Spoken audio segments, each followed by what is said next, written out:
Before I bring her on, I just want to say Alex is the COO and co-founder of the Muse. And the Muse is the only online career resource that offers a behind-the-scenes look at job opportunities with hundreds of companies. And it's also a place where you can get original career advice from prominent experts and access to the best coaches to get a private career help. So Alex has gotten some amazing accolades recently. She's actually been named to Inc.'s 15 Women to Watch in Tech, as well as Forbes list of 30 under 30. And then in addition, Alex and her Muse co-founder wrote the book, The New Rules of Work, the modern playbook for navigating your career. It's a fantastic book, and some of you at the end of the day will be getting free copies of this, so stay tuned. So without further ado, I'd love to please welcome Alex. Thank you.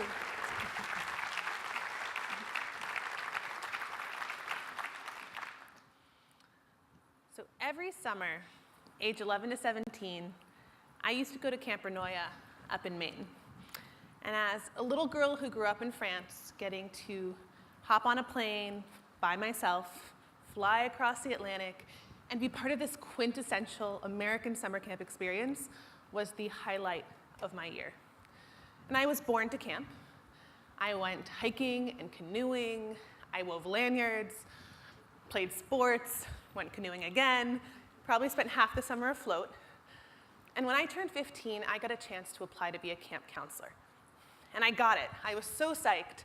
And I can tell you it was not because of the starting salary, but I had had such wonderful camp counselors, and I'd wanted a chance to do that myself. It remains to this day the only job I got to carefully observe before deciding to do it.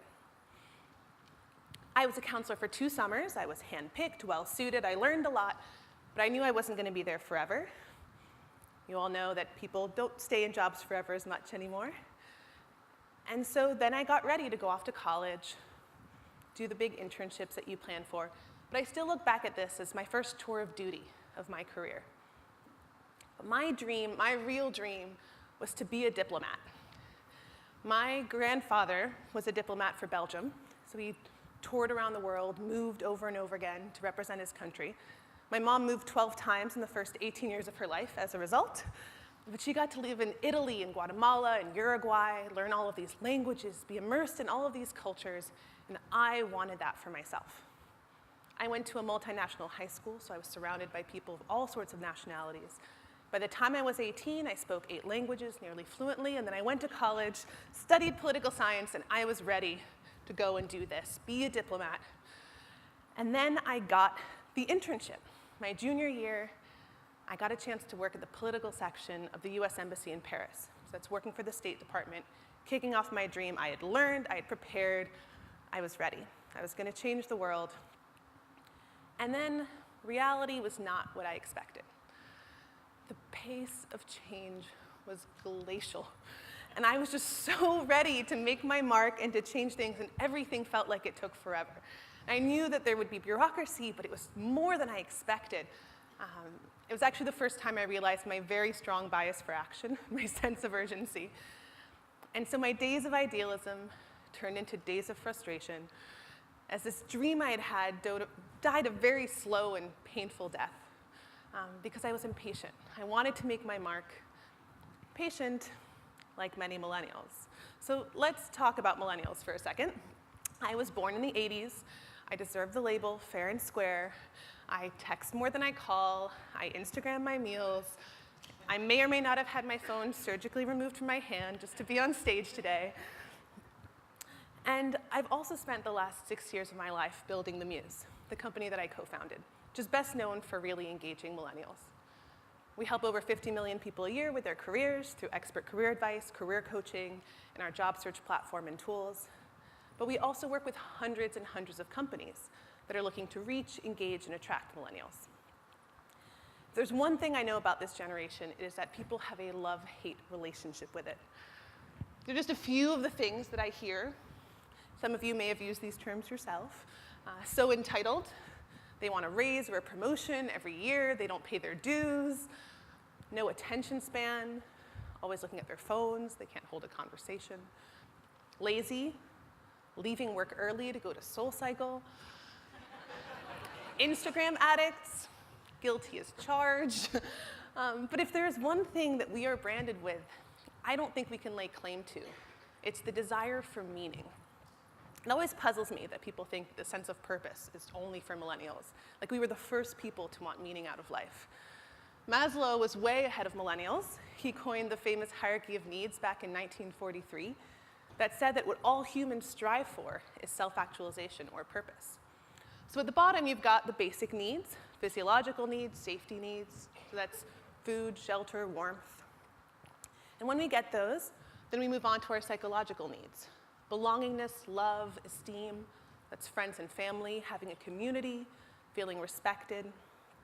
And when we get all of those things, what we want, the pinnacle of what humans strive for, is self-actualization. It's a sense of purpose, the sense of meaning, the ability to fulfill our potential. So contrary to what you've heard, millennials are not so special. There isn't a single person in this room, no matter when or where you were born, who doesn't want satisfaction and fulfillment out of life. That's always been the case. That is what makes us human. What has changed, however, is where we get our meaning from. We used to be able to get our meaning from work, yes, but that wasn't really as common. We got meaning from our friends and family, from our hobbies and interests, maybe our communities or places of worship. Work was somewhere we went for a paycheck, maybe for the 9 to 5, and then we had time outside of work to get purpose. But no one has time anymore. The landscape of work has really changed from the 9 to 5 to the 24/7. And with it, the social contract between employers and employees has changed. Americans are working longer than at any time since statistics have been held. And we're not only working harder and longer, we're working longer than every other industrialized nation. So let's harken back to a simpler time.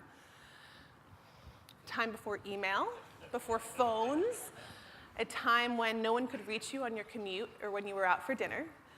So maybe you'd start your day, you'd drive in, 9 to 12, you would work, maybe do some meetings, a phone call, you would take a break for lunch, and then from 1 to 5, you would work again and head home. You repeated that Monday to Friday, but your evenings and your weekends were your own. Maybe for a work emergency, someone could call you, but it'd have to be at home on your landline. So if you weren't home, you weren't home. Work stayed at work. And what you went home with was maybe your briefcase, need for a stiff drink. But this is a little bit more common for all of us now today, right? We wake up, the minute we open one eye, we're looking at our phones from bed, checking into work, seeing what came in overnight, especially for those of you who work with global teams. You know, you check your phone again, look at email during breakfast while dressing your kids. You head in, 9 to 12, maybe you have meetings, video conference calls, email, maybe some of that all at the same time while multitasking. Then despite our best intentions, we usually eat at our desks, and then work again from 1 to 5 or 6 or 7, and head home, still connected, still working over dinner or after we put the kids to bed. And we do that Monday to Friday, and then we get our weekends where, guess what, we're still connected. We're checking in on email from Little League games, from brunch, from time spent with friends and family. And so work isn't just work anymore, it's pervasive, it's coming home with us. And because of the intellectual nature of our work, it's much more intellectual than manual in the way that it used to be. It's also seeping into our thoughts. We're thinking about work in the shower. We're thinking about work while walking the dog, on the treadmill. The Economist reported that 60% of people with smartphones are connected to work for 13.5 hours or more a day. That is over half of our lives. If you assume that we get some sleep, that is 80% of our waking hours. And it's not just us that are keeping our, self-imposed hyperconnectivity. 64% of companies expect employees to be reachable outside of the office on their personal time. 2 out of 3 employers don't see that line between work and life the way that it used to be. And so yes, the contract has changed.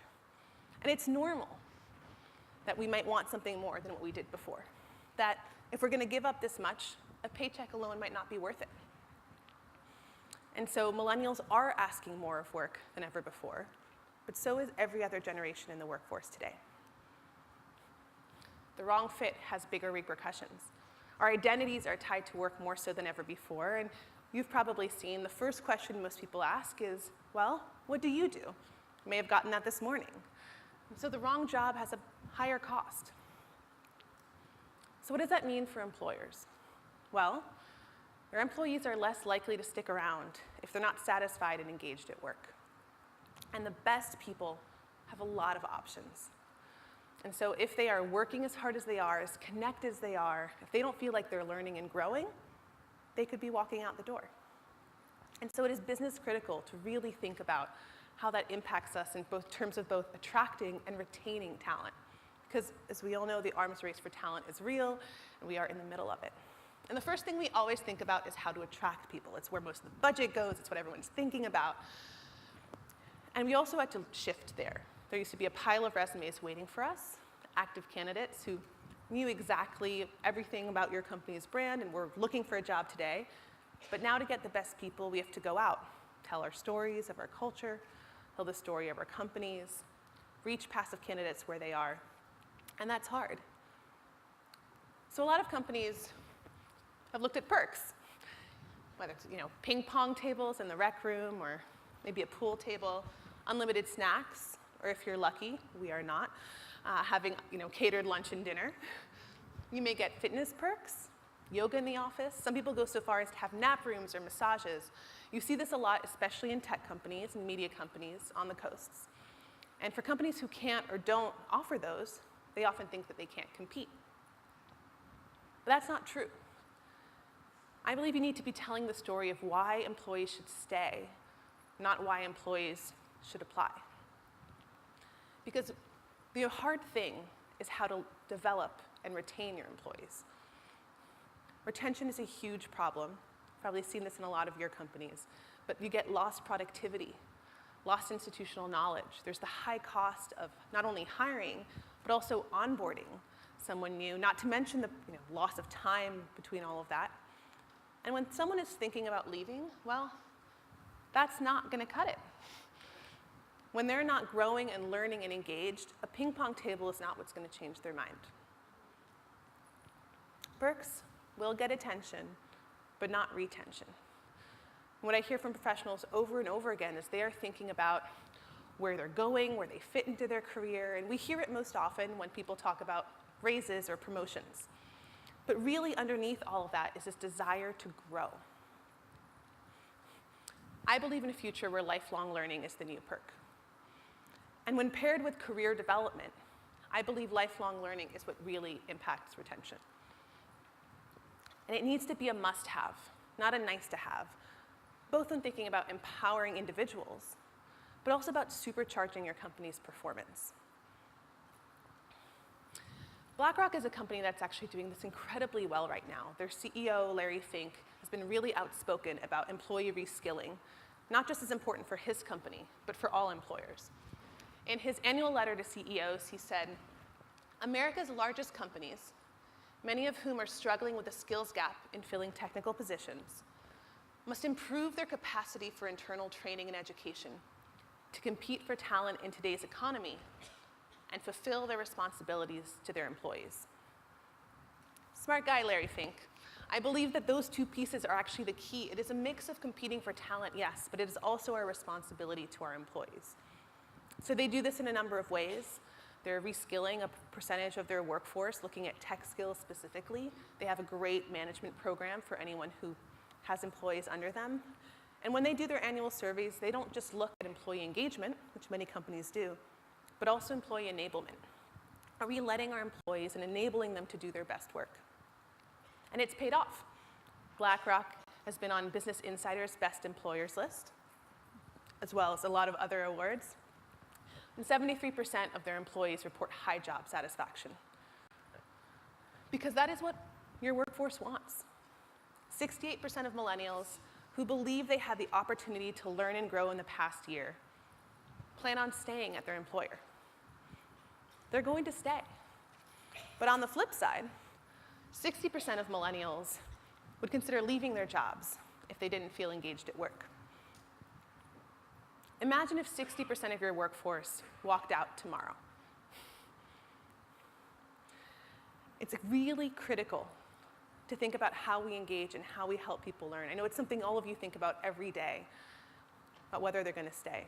I have this belief that you and your employees are not assets, and I know I'm preaching to the converted, but there are so many people who talk about employees like computers or facilities, like assets on a balance sheet or just a cost. That was the traditional way. That's dangerous. We have to consider people as people. And this favorite quote on this article from the Quitting Economy: when employees are treated as short-term assets, they reinvent themselves as marketable goods, always ready to quit. When we treat what should be relationships as transactions, there is a real cost.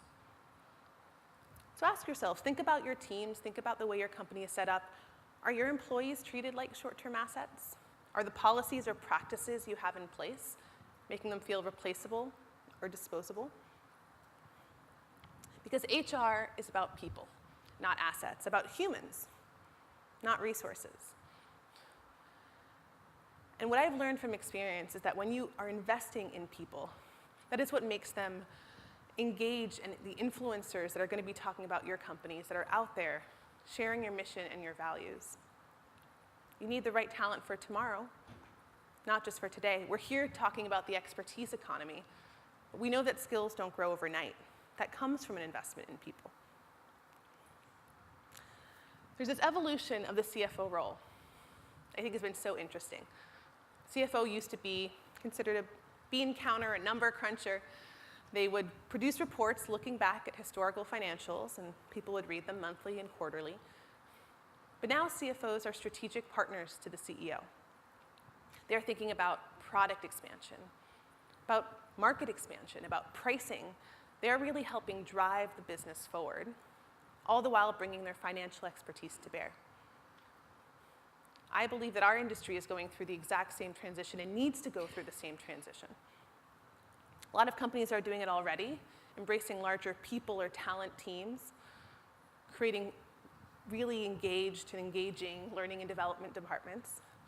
And so we're not just looking at risk mitigation and compliance and filling open recs, but we're looking at company culture. We're looking at creating relationships with candidates and the future of learning, much of what we're here to talk about today. So what skill sets does your company need for the next 5 to 10 years? If we're moving away from transactional job filling and towards building candidate pipelines and communities of candidates and of employees, do we know the answer to that question? How are we preparing for it? Because talent divorced from strategy is a dead end, and companies are not going to thrive without talent and learning having a seat at the table. I believe that lifelong learning needs to go from the individual level, which is where we've had it most often, to the institutional level. It needs to be core to talent strategy and a big part of everything that we're doing. Let's start with an example in marketing. So marketing function has changed a lot over the last decade and more. It used to be thought of as primarily a creative field, a field focused on communication, branding, writing, and it has become so much more technical and analytical. And all signs point to that continuing to be the case. I'm seeing job descriptions written now for marketing roles that have bullets like expertise in SQL and data analysis, or advanced HTML and CSS to code up email templates in our ESPs. I mean, bullets you would not have seen 10 years ago, right?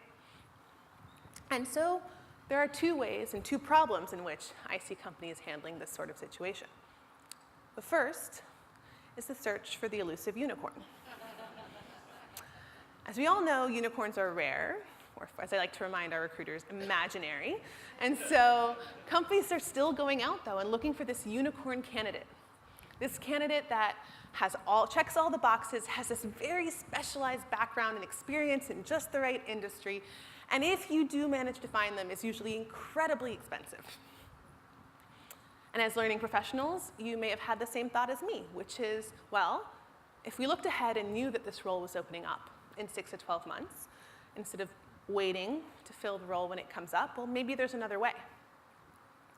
But that would require looking at our people as multifaceted, as being able to learn and grow, and not just one narrow skill or role per person.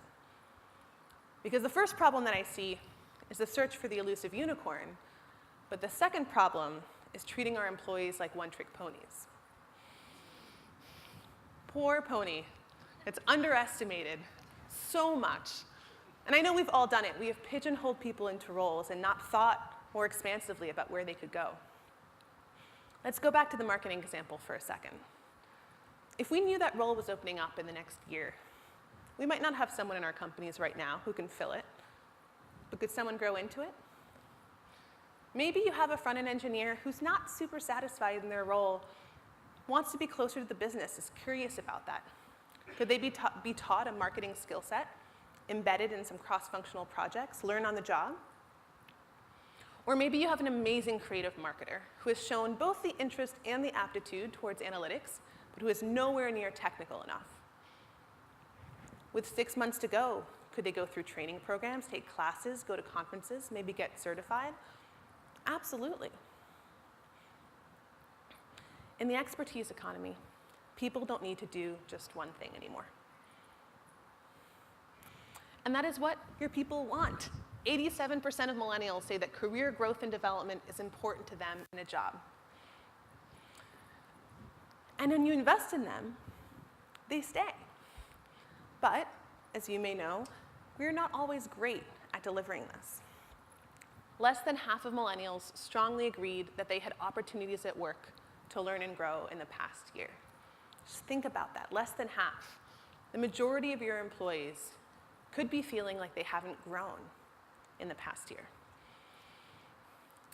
And when they do get a chance to learn, it's not always successful.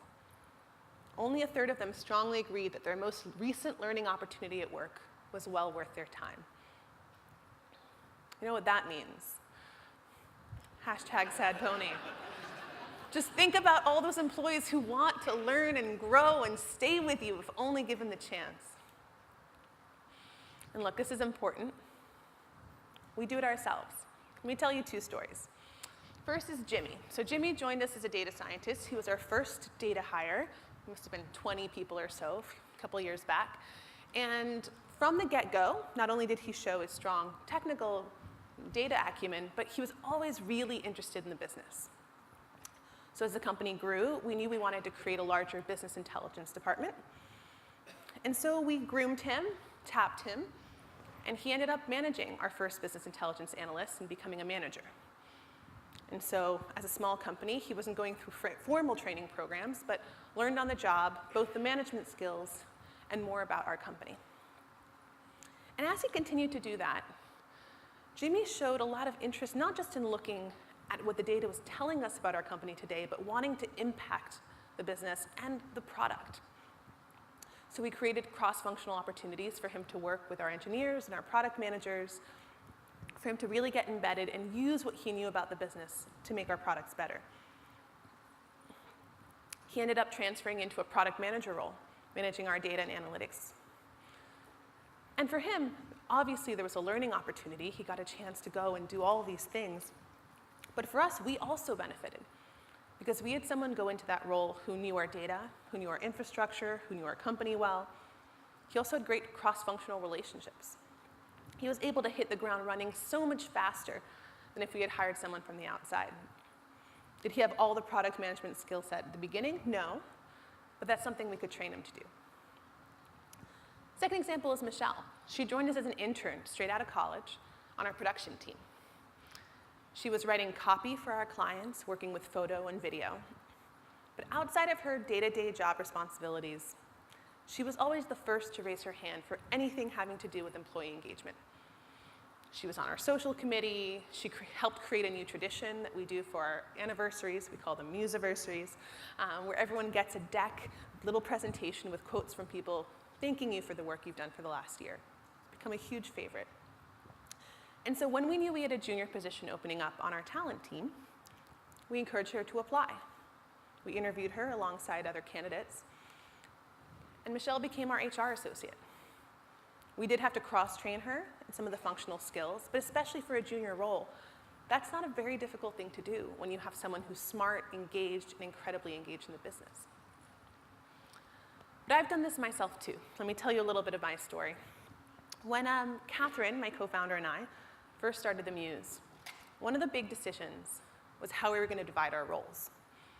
So we looked at what the company needed, we looked at our strengths and weaknesses, at our interests, and after some discussion, we decided that Catherine would focus more on the external parts of the business, so sales, marketing, developing relationships with investors, prospective clients. And I would focus on building out our core business operations and our internal processes. I am logical, highly efficient, very organized, and so even though there was a learning curve on how to apply all of that to a startup, it played to my strengths. And then we looked around and realized we needed someone to run product management, someone to figure out what features to build on our website, write requirements for our engineers, someone to do user testing with our clients, and vet our hypotheses and experiments. And neither one of us had that skill set, and we also had no money because it was an early stage startup. So, raise my hand, and I'll take on product. I could do that, even though I had absolutely zero skill set, starting from scratch. And so I learned. I learned how to write requirements for engineers. I learned how to run user testing. I taught myself Photoshop, which is a very useful skill. And I also learned how to code. I am not the best engineer, I'll tell you that. But pushing myself in that way to learn that skill set, pushing myself to learn the language of the people I was working with most closely, not only made me a better teammate, a better product leader, but it also allowed me to unlock some of my own strengths, my superpower, as I call it, just problem solving, and make sure we were really building the best features and the best website possible for all of our users. I ended up leading product management at the Muse for 5 years, until just about a year ago now, which is crazy. And the funny thing is, if there hadn't been a critical business need and no money to fill it, I wouldn't have learned any of those skills. I certainly would not have taught myself to code just for the fun of it. So for the self-enrichment, I mean, who has time for that? But I did. I had to do it, and I had to learn those skills, and it made me better. It made me a better professional. It made me a better leader. And I look back at that time as one with incredible, yes, a learning curve and some difficulties, but incredible pride in myself and a lot of fulfillment. It didn't just fill an important gap for the company. It gave me purpose and fulfillment. I ended up learning how to code well enough, I was writing features myself. There are features on the site being used by users that I wrote, which is crazy, because a couple years before, I would never have thought myself capable of it. And that is what I want for my employees. It is what I want for all of your employees. I want them to have that chance to feel that pride in themselves, to push themselves beyond what they might have thought was possible. And sometimes what that takes is for someone else to look at you, see something in you, and realize that you have that potential, or tell you, I think you would be great at that. Or someone to fan the flames of an interest or a passion that's there, that's maybe just a spark. It's a role that great managers play for their teams, but that all of you as talent and learning professionals can play each and every day at your company. The world is shifting under your feet. It is shifting under my feet. There's a lot that we cannot and will not anticipate, but there's a lot that we can. I cannot stress enough the importance of putting in place a talent strategy that has lifelong learning at the core and that looks ahead. Not just when thinking about what's best for your company, but also what's best for your employees. Imagine being able to give all of your employees and your managers not just a chance to grow the company, but to grow themselves as professionals. I am proof that the environment that encourages lifelong learning is one that really creates engagement, one that creates loyalty. So when you put something like this in place, not only do you get a more productive and effective and vibrant company, but you get more satisfied, more enthusiastic and engaged, more fulfilled employees. Think back to Maslow for a second here. And when you do that, guess what? They're going to be here next year, and the year after that. Thank you.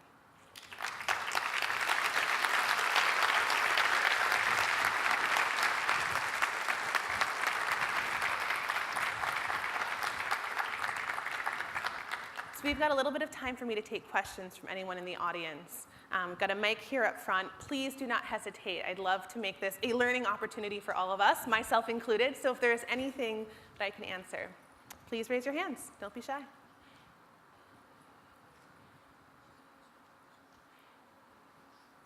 Got one right here. Please introduce yourself. Hi, I'm Colin Field with TD Bank. Oh my goodness, can I say that? Colin, you're famous. Just curious, the name, the Muse, and the origin of that.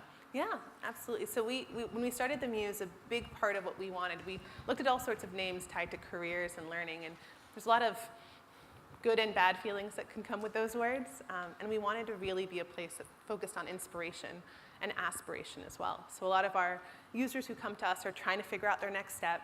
They're learning on the job, some of them are unemployed, some of them are doing fantastically well, but often careers can feel really lonely.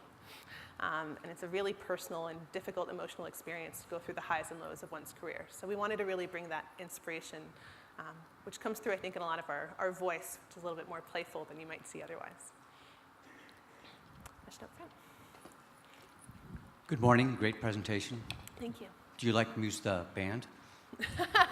just curious. I do like Muse the band. Actually, they were incredibly popular in France when I was growing up. They were like the band, and then I came here and they were actually much less popular than they are in the US. They're one of my favorites. But my real question is, as you work with companies, what are some of the common barriers that you encounter, and what are some of the ways that you overcome those barriers? Yeah. Barriers around learning specifically or overall? If I want to implement lifelong learning at my company or with companies, what are some of the barriers that that I can anticipate, and better yet, how can I overcome them? Yeah, so great question. There's a number of different barriers that I see. One of them is, which is always one of the toughest ones, is whether you have buy-in at the top or buy-in from leadership. I think that's one of the hardest things to do if it's not there already. But I have found people be really successful when working cross-functionally. Data obviously helps. There is a ton of data that shows the value of it. So much money goes into hiring people. You guys probably know the sorts of budgets that go on that side of it. There's a company we work that I know well, large company, where they lose a third of their employees every year. That cost, being able to point to that cost, you think about the bottom line, right, and saying, if we could reduce that by 5%, how much of that budget can I get for learning, becomes a totally different question. So I've seen people sort of approach it from that perspective to get buy-in from the top.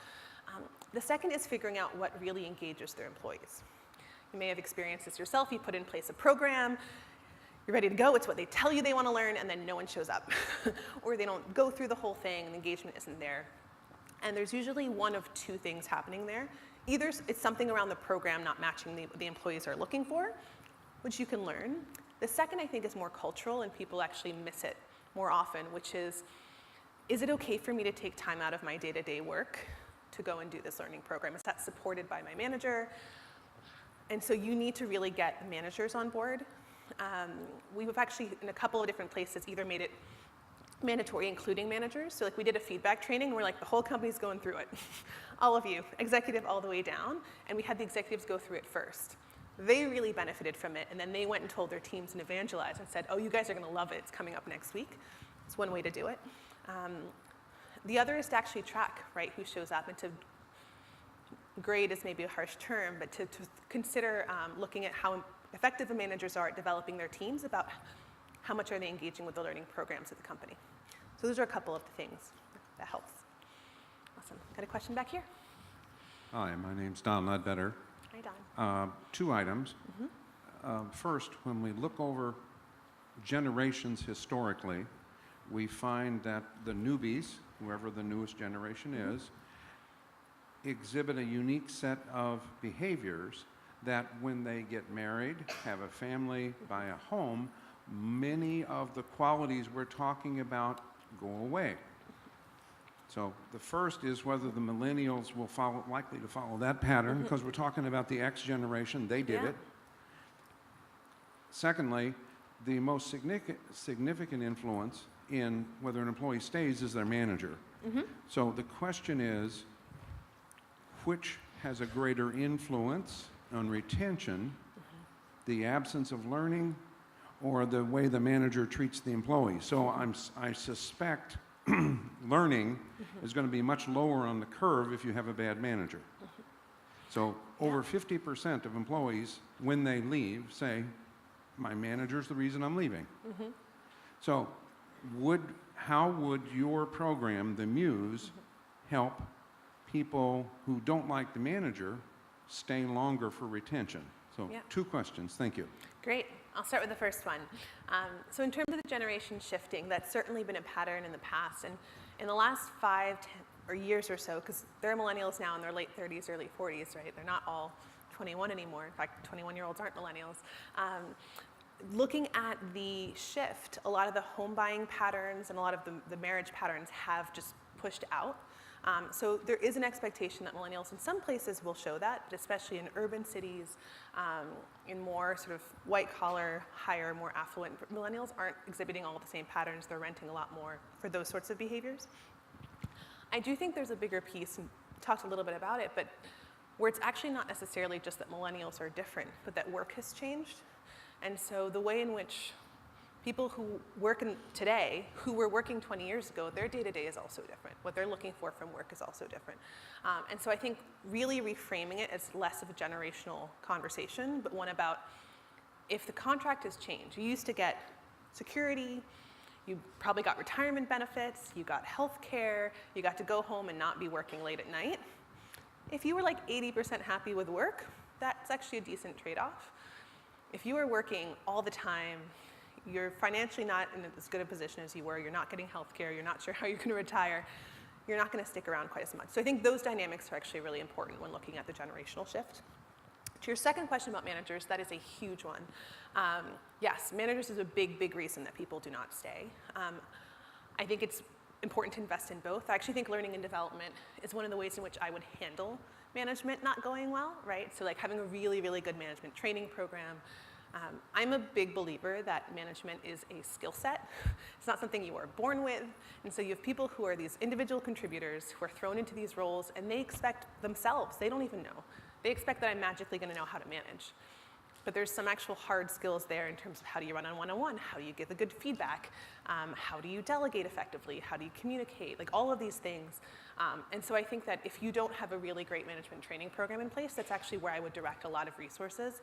And to the earlier question, that's another way to make the case to leadership, if people aren't totally sure, is to pull the stats saying, this is what bad managers do to our retention, it's what they do to our productivity. Why don't we at least start with a management training program? And that can be sort of a smaller piece. That helps. I'll hand up over here. Question over here.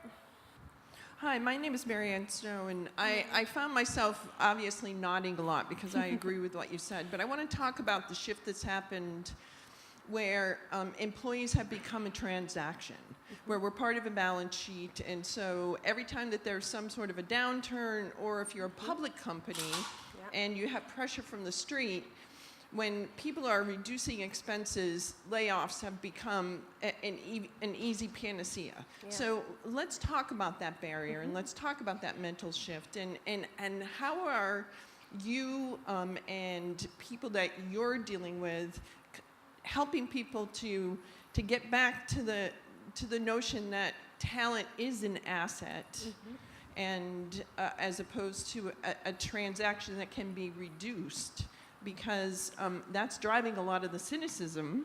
Yeah. And also you have teams that are doing more with less, and so if you've got smaller teams, they don't have a lot of time, it's going to be a struggle. Yeah, absolutely. It is a real challenge, right? It's part of that shift is, okay, if we need to do something, we can lay off some people, and it's become much more common. I think one of the interesting things I've seen, there's a couple areas around layoffs, but one of them is we lay off people over here, but we're actually still hiring a lot of people over here, a different skill set. That to me is a reskilling question. That's a company that didn't look ahead 10 years and say, we're going to need different sorts of people. It doesn't mean that everyone who got laid off could have transitioned into that sort of role, but there may have been an opportunity to actually help the workforce transition with the company. And that's what I'm seeing some of the more successful clients that we're working with do, is say, we know that we're not going to need that many people in customer service because we're doing automation, but maybe some of them can become technical salespeople, right? Or they can switch into other roles we're going to need rather than hiring from the outside. So I think that's one way to help. The other is, and unfortunately layoffs do happen, is thinking about how you treat people when that happens. So a lot of the companies that we work with actually work with us. We have a program where we offer coaching when people get let go in terms of helping with resumes and job search strategy and helping people land on their feet. And some of that is helping them rethink how their skill set fits, right? Because depending on how old you are when you lose your job, that can be a really hard transition to make. So those are a couple things, but it is certainly, I get sad looking at the cynicism in the space and at how transactional it's gotten, because I'm a big believer that work is just based on relationships. It's the people you work with, not just in your company, but in your career. And the fact that it's just numbers, it's really hurting our productivity as companies. So, probably have time for one or two more questions before I bring Kelly back. Any others? Awesome. Good morning. Thank Good you. morning. Great presentation. Thank you. Marina Theodotou. My question is about skills. The World Economic Forum recently published a list that distills skills in two schools, basically the soft skills, connecting with others, and also the data analytics skills. What are your thoughts on that, and what are you seeing from the Muse vantage point? Thank you. Yeah, it's a great question. In terms of soft skills versus more hard skills, people talk a lot about the hard skills and the technical skills and data analytics and all these things, which I think can actually be really daunting when people look out and say, like, the only future is if I learn to code. Certainly not the case. I don't believe that. It's useful if you're interested to learn technical skills, even a little bit for certain roles. But what I see a lot, and what we're talking to a lot of companies around, is that people are lacking the soft skills, especially when they come. I mean, this has often been true in the past, but it's even more true now. College is not preparing people for work. And so you come in and you don't know how to communicate, you don't know how to send a proper email, you don't know how to, like, even just manage your time and your schedule and your to-do list. We've developed courses for clients exactly on that. But I think that's one of the things, looking at learning within a company is, especially early in people's careers, there's different steps, right? But early in people's careers, there's those basic, like, business 101 that you really want to teach them. When they become managers, there's a whole other set of soft skills that are incredibly important. And at the executive level, right, having that EQ is incredibly important. A lot of people who are very good functionally at their role are not successful if they can't work across teams. So I think when looking at a learning program, really keeping the balance of soft and hard skills, I think, is important. Awesome. Great. Take one final question, and then I'll bring Kelly back out.